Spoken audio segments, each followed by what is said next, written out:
এবার আসছে ভাবনার মিশন মুন্সিগঞ্জ। ফরিদুর রেজা সাগরের গোয়েন্দা সিরিজ ছোট কাকু। এবারের সিরিজের নতুন পর্বের নাম মিশন মুন্সিগঞ্জ। এবার ছোট কাকু পরিচালনা করেছেন অনিমেষ আইচ।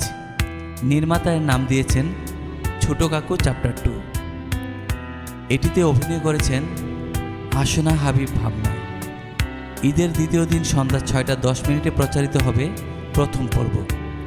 ঈদের 8ম দিন পর্যন্ত প্রতিদিন 6:10 চ্যানেল আইতে উপভোগ করবেন দর্শক। ছোট কাকু সিরিজের মিশন মুন্সিগঞ্জের গল্প এমন, দেশের বিভিন্ন স্থানে কয়েকটি খুনের সংবাদে বিচলিত হন ছোট কাকু। ঢাকায় খুন হন উকিল, দ্বিতীয় খুন লালমনিরহাটে একজন চিকিৎসক, তৃতীয় খুনটা হলো ফেনীতে একজন রাজনীতিবিদ। অদ্ভুত ব্যাপার হলো 3 জনেই একসময় মুন্সিগঞ্জে ছিলেন। এসব খুনের রহস্য উদ্ঘাটনে ছোট কাকু ছুটে যান মুন্সিগঞ্জে।